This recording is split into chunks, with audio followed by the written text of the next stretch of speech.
Breaking చూస్తున్నాం. ఎన్నికల తర్వాత మాచర్ల రాజకీయాలు ఆసక్తికరంగా మారాయి. మాచర్ల ఎమ్మెల్యే పిన్నెల్లి రామకృష్ణారెడ్డి అజ్ఞాతంలోకి వెళ్లిపోయారు. గన్మెన్లను వదిలేసి ఆయన సోదరుడు వెంకట్రామిరెడ్డితో కలిసి మాయమయ్యారు. దీంతో గన్మెన్లు ఉన్నతాధికారులకు సమాచారం అందించారు. 144 సెక్షన్ నేపథ్యంలో పిన్నెల్లి సోదరులు గృహ నిర్బంధంలో ఉన్నారు. మాచర్లలో జరిగిన ఘర్షణల వెనుక పిన్నెల్లి సోదరుల ప్రమేయం ఉందని ఆరోపణలున్నాయి. విశ్రాంతి కోసం హైదరాబాద్ వెళ్లారని వైసీపీ నేతలు చెబుతున్నారు. దీనికి సంబంధించి మరిన్ని డీటెయిల్స్ మా ప్రతినిధి హరీష్ అందిస్తారు.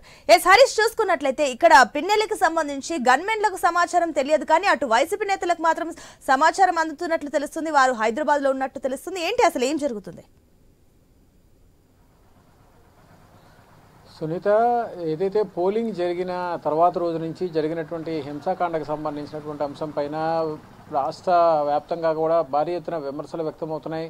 కేంద్ర ఎన్నికల సంఘం కూడా సీరియస్గా వ్యవహరించింది. కలెక్టర్తో పాటు ఎస్పీల పైన కూడా చర్యలు తీసుకున్నటువంటి సంచలనాత్మకమైనటువంటి నిర్ణయం కేంద్ర ఎన్నికల సంఘం నుంచి వచ్చింది. ఇంకోవైపు ఎవరైతే ఎన్నికల సంఘం సీఈఓ ఏపీ ఎవరైతే ఉన్నారో ఆయన పనితీరుకు సంబంధించినటువంటి అంశం ఎన్నికల సంఘం సరిగ్గా పనిచేయటం లేదన్నటువంటి ఒక విమర్శ వైఎస్ఆర్ కాంగ్రెస్ పార్టీ నుంచి వ్యక్తమవుతున్నటువంటి సిచ్యువేషన్ కనిపిస్తున్నటువంటి నేపథ్యంలో పల్నాడు జిల్లా వ్యాప్తంగా నెలకొన్నటువంటి సిచ్యువేషన్ని కంట్రోల్ చేసేందుకు పోలీసులు విశ్వ ప్రయత్నం చేస్తున్నారు. అందులో భాగంగానే కేంద్ర ఎన్నికల సంఘం కూడా జిల్లా కలెక్టర్ అదేవిధంగా ఎస్పీల పైన కూడా చర్య తీసుకున్నటువంటి పరిస్థితి కనిపిస్తుంది. ఇంకోవైపు చూసుకుంటే కనుక ఏదైతే మాచర్ల ఎమ్మెల్యే పిన్నెల్లి రామకృష్ణారెడ్డి ఉన్నారో ఆయన సోదరుడు కుటుంబ సభ్యులతో సహా ప్రస్తుతం అజ్ఞాతంలోకి వెళ్ళినటువంటి సిచ్యువేషన్ కనిపిస్తుంది. ఎందుకంటే మాచర్లతో పాటు పల్నాడు జిల్లా వ్యాప్తంగా నెలకొన్నటువంటి శాంతి భద్రతల ఇష్యూకు సంబంధించినటువంటి అంశం రోజు రోజుకి రాజకీయంగా విమర్శలకు తావిస్తుంది, ఉద్రిక్తతలకు తావిస్తున్నటువంటి నేపథ్యంలో రాజకీయ దాడులకు ప్రేరేపిస్తున్నటువంటి నేపథ్యంలో ముందు జాగ్రత్త చర్యగా పోలీసులు 144 సెక్షన్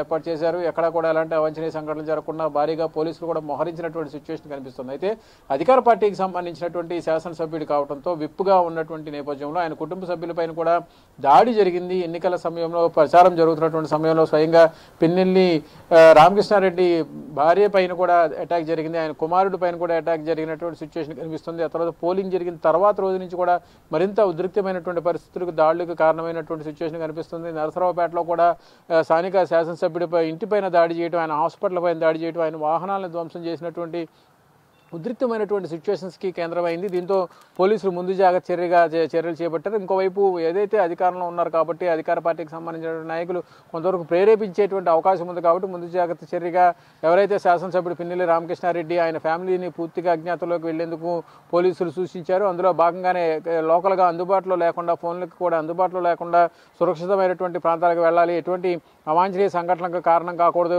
ప్రతి దాడులకి ప్రతి చర్యకి పూనుకోకుండా ఉండాలంటే కనుక స్థానికంగా ఉన్నటువంటి నాయకత్వం అంతా కూడా సైలెంట్గా ఉండాలన్నటువంటి ఒక ప్రధానమైనటువంటి సూచన వచ్చినటువంటి నేపథ్యంలోనే ఆయన అజ్ఞాతంలోకి వెళ్ళారని చెప్తున్నారు. ఆయనతో పాటు ఆయన సోదరుడు కూడా అజ్ఞాతంలోకి వెళ్ళారు. గన్మెన్లకు కూడా సమాచారం అందించలేదు. అయితే రాత్రి నుంచి జరిగినటువంటి పరిణామాలు చూసిన తర్వాత కానీ స్థానిక నాయకత్వానికి కూడా పరిస్థితి అర్థం కాలేదు. ఏదైతే నాయకత్వం పిన్నెల్లి రామకృష్ణారెడ్డి ఆయన సోదరుడు కూడా అజ్ఞాతంలోకి వెళ్ళినట్టుగా చెప్తున్నారు. ప్రధానంగా వైఎస్ఆర్ కాంగ్రెస్ పార్టీ నుంచి కూడా జగన్మోహన్ రెడ్డి కూడా చాలా క్లియర్ ఇన్స్ట్రక్షన్స్ ఇచ్చారు. ఏదైతే దాడులు జరిగినాయో ఆ దాడులకి అటాక్గా ప్రతిఘటించే విధంగా వెళ్ళకూడదు అన్నటువంటి ఒక ప్రధానమైనటువంటి ఆదేశాలు జారీ చేసినటువంటి నేపథ్యంలో ప్రస్తుతం వాళ్ళంతా కూడా అజ్ఞాతంలో ఉన్నారు. ఉన్నటువంటి సిచ్యువేషన్ కంట్రోల్ అయ్యేంత వరకు కూడా బయటకు రావద్దు అన్నటువంటి ఒక పోలీసుల సూచనల మేరకు వారంతా కూడా అందుబాటులో లేకుండా వెళ్లారన్నట్టు ఒక ప్రధానమైనటువంటి సమాచారం ఉంటుంది. ఈ మేరకు పార్టీకి నాయకత్వానికి కూడా సంకేతాలు అందే ఎక్కడ కూడా ఎలాంటి ప్రతి చర్యకి అయితే ఎలాంటి దుందుడుకు చర్యలకి ఎలాంటి దాడులకి వెళ్ళకూడదు అన్నటువంటి ఒక ఆదేశాలు వెలువడినటువంటి నేపథ్యంలోనే వీళ్ళంతా కూడా అజ్ఞాతంలోకి వెళ్ళినట్టుగా చెప్తున్నారు. సునీత.